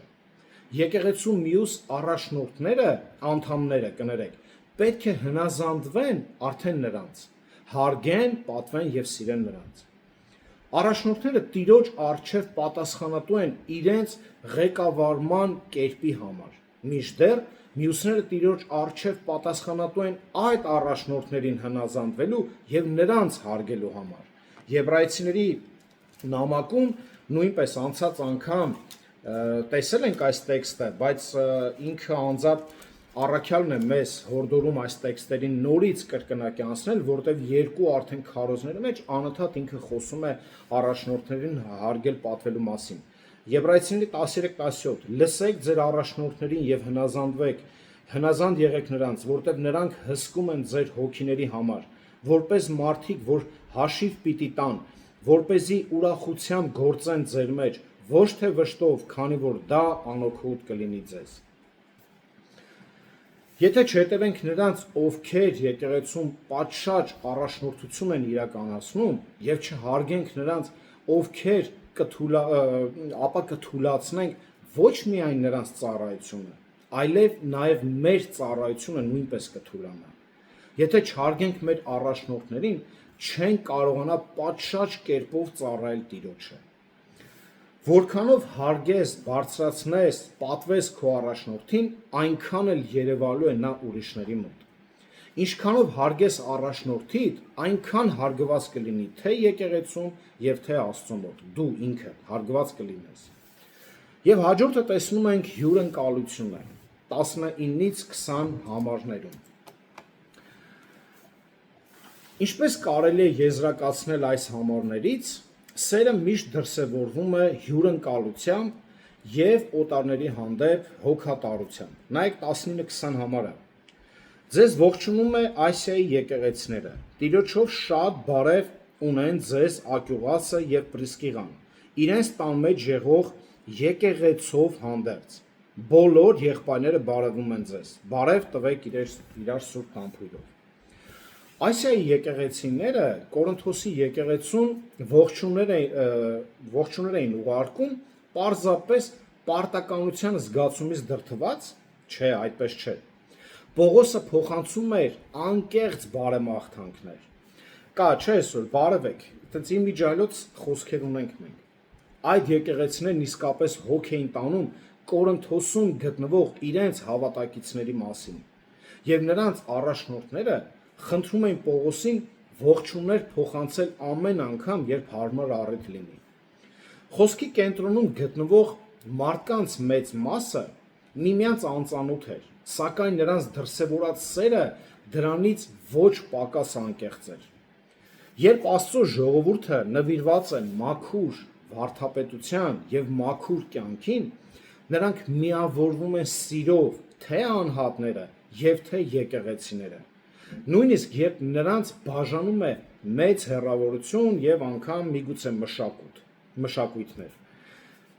Սիրառատ քրիստոնյաների շրջանում հյուրընկալության ոգին չի մարում նույնիսկ այն ժամանակ, երբ այն դրսևորելու անմիջական հնարավորություն չկա։ Մենք կարող ենք աջակցել Քրիստոսի մեջ մեր եղբայրներին աղոթքի եւ քաջալերանքի միջոցով, նույնիսկ եթե երբեք առիթ չենք ունեցել նրանց մեր տներում հյուրընկալել։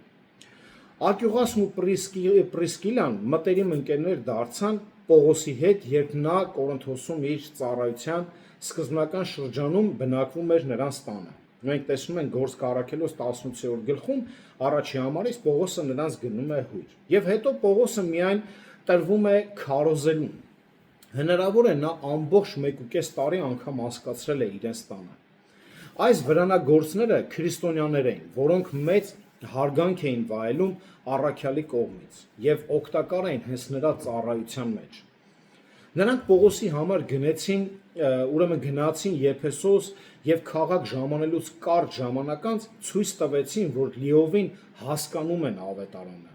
երբ ընդունեցին շնորհալի Ապողոսին, Ակյուղասին ու Պրիսկիղային։ Նրան ավելի ճշգրիտ բացատրեցին, ասում է, Աստծո ճանապարհները։ Այս տեքստից նաև իմանում ենք, որ նրանք իրենց տանը հավաքույթ էին կազմակերպում, այսինքն տնային եկեղեցի էր դարձել։ Ուշադիր եղեք, որ վաղ եկեղեցում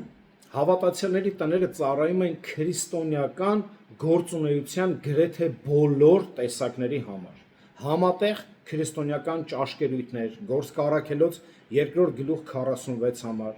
ուսուցման ու քարոզչության համար, 5-րդ գլուխ 42 համար, ավետարանչության նախապատրաստման ու բուն իրականացման համար, 10-րդ գլուխ 23 համարը 27-ից 48 համարում, երկրպագության եւ քարոզչության համար, Գործք 20-րդ գլուխ 7 համար, ինչպես նաեւ վկայություն տալու եւ քննարկումների համար, հոգեվոր քննարկումների 28-րդ գլուխ 23 համար։ Ահա այսպիսին է եղել հավատացյալների տները։ Հավատացյալների տները հաճախ ծառայում են որպես երկրպագության եւ հավատակիցների հետ ջերմ շփման համար։ Պողոսը Կորինթոսին նաեւ ողջունները փոխանցում Ակյուղասից ու Պրիսկիղայից եւ այն եկեղեցուց, որը հավաքվում էր հենց նրանց տանը։ Նոր կտակարանի ժամանակներում, երբ քրիստոնյաները ճամփորդում էին, նրանք գրեթե միշտ կարող էին ակնկալել, որ հավատացյալները մեծ հոգատարությամբ եւ սիրով պետք է ընդունեն իրենց։ Հավատացյալների շրջապատում օտար մարդիկ չկային, բոլորը հավատացյալ էին։ Գործք առաքելոց 2-րդ գլուխ 42-ից 46 համարը։ Ահա թե ինչպես էր նրանց տները ծառայում։ Մեր տները ինչի համար է ծառայում։ Այս հարցն էլ մեզ եկեք տանք։ Հյուրընկալությունը վաղ շրջանների համար բնական հատկություն էր։ Այն բխում էր Քրիստոսի եւ նրա պատկանող մարդկանց բոլոր մարդկանց հանդեպ ունեցած սիրուց։ Այսօր եւս յուրաքանչյուր քրիստոնեական տուն պետք է բաց ու ապահով ապաստան լինի նրանց համար, ովքեր հյուրընկալության կարիք ունեն, ովքեր ավետարանիչներ են, ովքեր իրենց քույր եղբայրներն են։ Քրիստոնյաների համար հյուրընկալությունը ամենևին էլ պատահական կամ երկրորդական կարևորություն ունեցող ինչ-որ առաքինություն չի։ Հյուրընկալությունը քրիստոնյայի բնորոշ հատկանիշն է եւ քրիստոնեական սիրո կարևորագույն դրսևորումն է։ Քրիստոնեական սիրո կարևորագույն դրսևորում։ 20 համարի երկրորդ մասը մի հատ տեսեք, ասում է. «Բարև տվեք իրար սուրբ համբույրով»։ Վերջում եկեղեցու ներսում սերը հաստատվում է ջերմության արտաքին տեսանելի դրսևորմամբ, այսինքն քնքշությամբ։ Սուրբ գրքում ռոմանտիկ իմաստով համբույրները, տղամարդկանց եւ կանանց միջև համբույրները հիշատակվում են ընդամենը երկու անգամ։ Առակաց 7-րդ գլուխ 13 համարում եւ Երգերքոց 4 գլուխ 11 համարում։ Մյուս բոլոր հիշատակումները վերաբերվում են քույր եղբայրների միջև ջերմ զգացմունքների դրսևորման մասին։ Հավատացյալները համբուրում էին միմյանց այտին կամ ճակատին։ Ըստ էության այդ համբույրն ուներ նույն նշանակությունը, ինչ այսօր ունի ջերմ կամ գրկախառնությունը կամ անգամ մեր հայկական մշակույթում կա անգամ իրար այտի համբուրելը։ Սա մեզ ծանոթ բան է։ Ցավոք ջերմության նման դրսևորումներն այժմ ընդունված չեն, գիտեք, շատ եկեղեցիներում հաշվի առնելով տիրող օտարվածության մթնոլորտը։ Այսօր շատերը կան 1-2 հոգու հետ ունեն այդ ջերմությունը, մնացածի հետ, բայց Սուրբ Համբույրը վաղ շրջանի եկեղեցում եղբայրական սիրո գեղեցիկ, մաքուր եւ կարեւոր դրսևորում էր։ Առաջի Պետրոս 5:14 ողջունեք միմյանց սիրո համբույրով։ Հռոմեացիների 16:16 բարևեք իրար սուրբ համբույրով։ Առաջի Թեսաղոնիկեցիների 5-րդ 26 համար բոլոր եղբայրներին սուրբ համբույրով ողջունեք։ Մեր տեքստը 20-րդ գլուխ 16-րդ գլուխ 20 համար բարևեք իրար սուրբ համբույրով եւ այլն։ Պողոսը խոսում էր եղբայրական կամ քույրական սիրո անկեղծ եւ անմիջական դրսևորման մասին։ Մի բան, որը քրիստոնեական կյանքում հաճախ արտահայտվում էր հենց համբույրով։ Նույն այդ ջերմ զգացումը կարելի է արտահայտվել ասենց ասեմ, գրկախառնությամբ, լավ։ Սակայն մեր օրերում եկեղեցիներում հավատացյալները միմյանց հանդեպ չափազանց քիչ ջերմություն են դրսևորում։ Համբույրով նաև գիտեք, որ ստուգվում է քո ներքին մաքրությունը, քո ներքին սերը եղբայրներիդ հանդեպ։ Համբույրով նաև, տեսեք, մենք կարողանում ենք իրոք հասկանալ, ես անկեղծ եմ իմ դիմացինի հանդեպ, իրապես սիրում եմ Քրիստոսով, թե ոչ, թե հատուկ մի քանի հոգի կա։ Մեծ եկեղեցիներ ունեն մի քիչ այսօր շատ խնդիրներից մեկը, կարելի է համեմատել, գիտեք ինչ է, մեծ եկեղեցիներում ուրեմն թերություններից մեկն է, որ անծանոթները միշտ մնում են անծանոթներ, ամաչկոտները միշտ մնում են ամաչկոտներ։ Ցավոք, որոշ քրիստոնյաներ չեն ցանկանում անգամ այդ բարեկամական շփում ունենալ հենց այդպիսի մարդկանց հետ։ Մինչդեռ այնտեղ, որտեղ կա անկեղծ սեր, քրիստոնյաները միջոց կգտնեն բարեկամանալու անծանոթների հետ եւ ջերմություն դրսևորելու Քրիստոսի հանդեպ իրենց բոլոր քույր եղբայրների նկատմամբ։ Սա է հենց Տիրոջ կամքը, այլ ոչ թե եկեղեցում այսօր շատ ենք մենք լսել, թեև անգամ տեսել, որ ինչ-որ հատուկ մարդիկ կան, մենակ իրար հետ են շփվում։ Եվ վերջում Պողոսը ավարտում է եզրափակիչ իր խոսքով 21-ից 24 համարում, կարդանք. Ես Պողոսս իմ ձեռքով գրեցի այս բարևը. Եթե մեկը Տեր Հիսուս Քրիստոսին չի սիրում, նզովյալ լինի։ Մարանաթա։ Պողոսը իր ձեռքով, գիտեք, որ չէր գրել նամակը, նույնը Հռոմեացիների նամակը, այլ թելադրել էր աշակերտներից մեկին, բայց վերջին տողերը ինքն էր գրել։ Ասում է, ես Պողոսս իմ ձեռքով գրեցի այս բարևը։ Նպատակը այն էր, որ հաստատեր իր հեղինակությունը, իր առաքելությունը, այսքան ամբողջ նամակը, կոպիտ ասած, իմ ձեռքի տակով անցել է եւ վերջում ես արդեն գրում եմ։ Վերջին տողերը նախազգուշացման եւ սիրո ջերմ տողեր են։ Պողոսը նախազգուշացնում է եւ հղում յուրաքանչյուրին, ով չի սիրում Տիրոջը։ Այսպիսի մարդն այսպիսով ապացուցում է, որ չի պատկանում Տիրոջը եւ հետեւաբար հաղորդակցություն չունի Աստծո ժողովրդի հետ։ Երբ Պողոսն այստեղ գրում է սիրո մասին, նա օգտագործում է փիլեո բառը, որը նշանակում է ջերմ սեր կամ քնքուշ զգացում ունենալ Քրիստոսի հանդեպ։ Եթե մարդը Տիրոջը քնքշությամբ չի սիրում, ապա ակնհայտ է, որ նա չունի նրա հանդեպ ամենաբարձր սերը եւ հետեւաբար ընդհանրապես մասնակցություն չունի նրա հետ ոչ մի հարցում։ Այսպիսի անձնավորությունը պետք է համարվի նզովյալ, այսինքն անիծված եւ կործանման դատապարտված։ Այս հատվածը միահյուսված է նույն ճշմարտությամբ թղթի բուն թեմայով, որն է սերը։ Նախազգուշացումն այսպիսին էր նրանց, ում Տիրոջ հանդեպ սիրո պակասը վկայում է, որ նրանք կորած են, կործանվածներ են։ Բարի քնքշանք է դրսևորում նրանց հանդեպ, ովքեր Պողոսի նման իսկապես սիրում են Տիրոջը եւ մյուս հավատացյալներին։ Maranatha բառը արամերեն արտահայտություն է, որը նշանակում է Maranapha, որը թարգմանվում է Տերը գալիս է։ Այս համատեքստում այս խոսքը ուղղված է որպես կոչ Տիրոջ գալու եւ հեռացնելու նրանց, ովքեր ստի տակ են, այսինքն կեղծ քրիստոնյաներին, ովքեր մշտապես մեծ վտանգ են ներկայացնում հենց եկեղեցու համար։ Այսինքն, ով չի սիրում Քրիստոսին, անիծյալ լինի եւ թող իմանա, որ Տերը շուտով գալիս է ու այդպիսիների պատասխանը չի ուշանալու։ Այսպիսով Maranatha արտահայտությունը պարունակում է կարծես վերջին կոչ,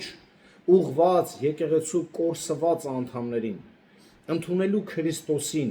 նախքան Աստծո կողմից նրանց հեռացվելը, նախքան Աստծո կողմից նրանց դատապարտվելը, քանի որ այդ պահից սկսած նրանց փրկությունը, հնարավորությունը հավերժ ուղղակի կկորչի։ Բայց վերջում առաքյալն ավարտում է թուղթը շնորհի եւ սիրո խոսքերով ուղղված նրանց,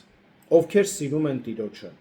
Այս երկու բառն ամփոփում են այն, ինչ Պողոսը ցանկանում է փոխանցել Կորինթոսի հավատացյալներին, եւ այն, ինչ Տերը ցանկանում է փոխանցել բոլոր նրանց, ովքեր հավատում են։ Մեր Տեր Հիսուս Քրիստոսի շնորհը ձեզ հետ լինի։ Իմ սերը բոլորիդ հետ լինի Քրիստոս Հիսուսում։ Ամեն։ Եկեք գործնական քայլերը նայենք եւ ավարտենք։ Առաջին քարոզեք ավետարանը, քույր եղբայրներ, համարձակությամբ։ Մեր օրերի հավատացյալների եւ վաղ եկեղեցու միջև տարբերություններից մեկը, գիտեք որն է, որ նրանք քարոզում էին ավետարանը հավատով եւ գիտեին, որ Տերը դարձի կբերի ժողովրդին։ Բայց մեր օրերում կասկածամիտներն են շատ։ Վայ չէ, այս մեկը չի հավատա։ Այս մեկը կկոպտի, այն մեկը կվիրավորի եւ այդ պատճառով էլ չենք քարոզում կամ էլ կասկածներով ենք քարոզում։ Իսկ եթե մի բան դու անում ես կասկածից, դա արդեն մեղք է քո համար։ Ավելի լավ է չանես։ Բայց սա սիրո նաեւ պակասի դրսևորում է։ Մենք ուղղակի քիչ մտահոգված ենք մեզ շրջապատող աշխարհի այդ կորածներով քիչ մտահոգված ենք։ Հետևաբար պետք է քարոզեք ավետարանը համարձակությամբ, մնացած Աստծո գործն է։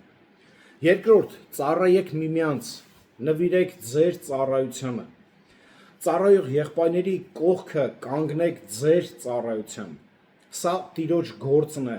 որ յուրաքանչյուր ճշմարիտ քրիստոնյային պատիվ է բերում բարձրալին ծառայության համար, այլ ոչ թե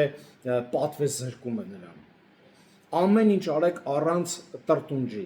առանց հետին մտքերի, քանի որ մաքուր ծառայություն է, որ փառք է բերում մեր Տիրոջը։ Այս ծառայությունը եւս սիրո դրսևորում է։ Հնազանդվեք ծառայողներին։ Երբ ուրեմն քաղաքացիական ինչ-որ մի պաշտոնյա ենք տեսնում, չգիտեմ, մեծահարուստ ենք տեսնում, նայեք, մեր տոնը փոխվում է, չէ՞, մեր խոսալու ոճը փոխվում է։ Ինչու՞։ Նրանք մարմնական ծառայողներ են, իսկ մենք հավիտենական ծառայողներ, հետևաբար ձեր հարգանքը, սերը ցուցաբերեք նրանց հանդեպ։ Իսկ ավետարան քարոզողները Աստծո կողմից նշանակված դեսպաններն են։ Եթե մարդկանց ընտրածներին հարգում եւ հնազանդվում ենք, առավել եւս Տիրոջ ընտրածներին պետք է հարգենք, սիրենք եւ պատվենք։ Ռիչարդ Մեյխուն գրում է մի հատ բան, հա, այս աշխարհի ամենամեծ պաշտոնը, որը երբևէ եղել է, դա ավետարանը քարոզողների պաշտոնն է։ Հնազանդվեք ձեր հովիվներին, գրում է նա, եւ ավելացնեմ, որ հնազանդվեք նաեւ այն ծառայողներին, ովքեր ամեն հնարավորություն, ջանք, եռանդ, ֆինանս, հմտություններ դրել են իրոք Տիրոջ գործի համար։ Եղբայրական հարաբերություններ փնտրեք, չորրորդը։ Հավատացեք, փորձությունների ժամանակ միակ ֆիզիկական մխիթարանքը գտնում ենք, ֆիզիկական շեշտում եմ, հա, գտնում ենք հավատարիմ եղբայրների կողքին։ Խնդիրներից, տեսեք, խնդիրները մեզանից անպակաս չեն, բայց չապրենք այնպես, որ եղբայրները մեզանից պակաս լինեն։ Քրիստոսով եղբայրը կամ քույրը ամենաթանկագին գանձերն են, որ ունենք այս աշխարհում։ Եթե կյանքում մի դժբախտության հանդիպես, որը մեր կյանքում լինում է, կամ դժվար փորձության մեջ ընկնես, բարեկամ, ընկեր կամ հենց տան անդամները սկսում են մեղադրել քեզ շատ հարցերում։ բա որ ասում էի, ասողին լսող էր պետք, բա ոնց հիմա պիտի անես, դե գնա դու էլ հենց հարցերը լուծի եւ տարատեսակ բաներ։ Իսկ եթե շփոթված մի ստոր բան անգամ անենք, երեսներիս չեն նայի, անգամ մեր հարազատները,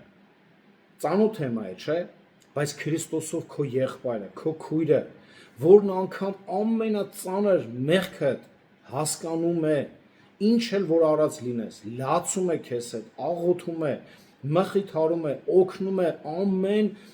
ամեն գնով, որ դուրս գաս այդ իրավիճակից։ Ահա այսպեսին է հոգևոր մարդու եւ աշխարհիկ մարդու տարբերությունը։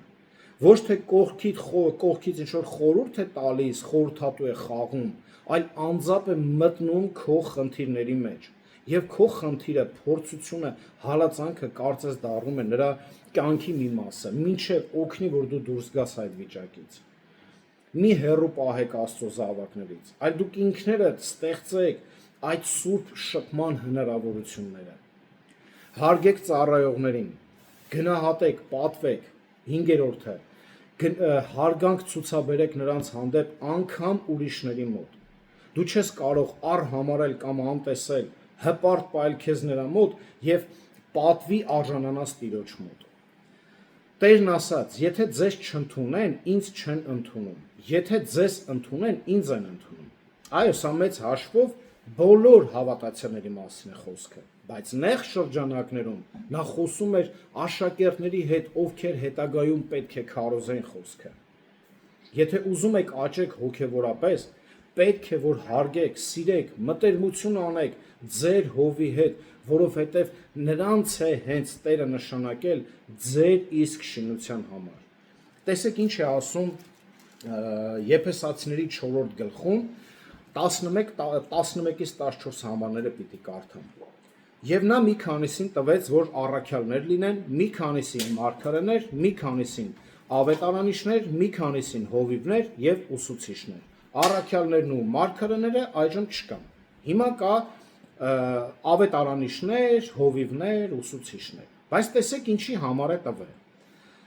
Սրբերի կատարելության համար, ծառայության գործի համար, Քրիստոսի մարմնի շինության համար, մինչև բոլորս էլ հասնենք հավատի միասնության եւ Աստծո որդու ճանաչմանը, կատարյալ մարդ լինելու, Քրիստոսի կատարյալ հասակի չափն ունենալու, որպեսզի այլևս երեխա չլինենք, որոնք այս ու այն կողմ են տար ու բերվում վարդապետության ամեն մի քամուց, քշվում են մարդկանց խաբեությամբ, որոնք խորամանկությամբ խաբում եւ մոլորեցնում են։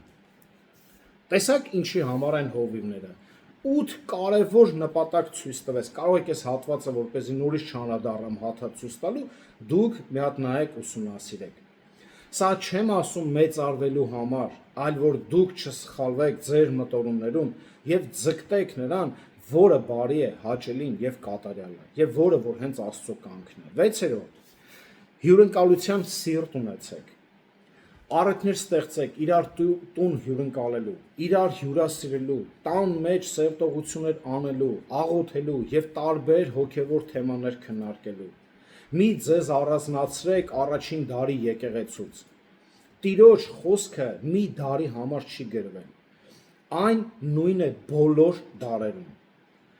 7-րդ ձեր սերը, ջերմությունը միմյանց նկատմամբ ցույց տվեք, անգամ իրար ողջունելիս։ Առավել եւս, երբ մեր մշակույթում ամոթ կամ տարօրինակ բան չի համարվում, օրինակ իրար համբուրելով ողջունելը։ Մի ամաչեք աշխարհից, այլ ընդհակառակը ցույց տվեք, թե քո Քրիստոսով եղբայրը կամ քույրը այո հենց տարբերվում են բոլորից հետ։ Այո, տարբերվում են։ Եվ վերջում զգուշացրեք անհավատներին կամ կեղծ քրիստոնյա խաղացողներին, որ ով Տեր Հիսուս Քրիստոսին չի սիրում, նա անիծյալ է լինելու մի ողջ հավիտենականություն։ Տերը շուտով գալու է եւ բոլորին կանգնեցնելու է այդ արդար դատաստանի աթոռի առջև։ Միգուցե զղջան եւ դարձի գան։ Ես ունեմ մի քարոզ, արդյոք Տիրոջը սիրում ես։ Անկամ դու կարող եք մի հատ էլ նայել, վերհիշել, արդյոք մենք իրապես սիրում ենք Տիրոջը, ինչպես ասաց Մարկոս ավետարանում, մտքով, սրտով, հոգով, ամբողջ էությամբ, թե պարզապես մենք էլ ենք իմիջիալոց վերաբերվում այդ սիրուն։ Իսկ դուք իրար մխիթարեք այդ խոսքերով. Մարանաթա, Տերը շուտով գալիս է։ Այնպես որ մի թուլացեք, զորացեք, լցվեք սիրով միմյանց հանդեպ, աղոթք արեք իրար համար, արթուն եղեք, հաստատուն եղեք հավատքի մեջ եւ ամեն բան սիրով արեք, առանց առաջ գնացեք Տիրոջով, Տիրոջ գործի մեջ եւ իմացեք, ինչպես ասում էր 15-րդ գլուխ 58 համարը, որ այն ինչ անեք Տիրոջը հնազանդվելով, խոսքին հավատարիմ մնալով զուր չէ։ Տերը կհատուցի ամեն արած բանի համար։ Եկեք աղոթք անենք եւ ավարտենք։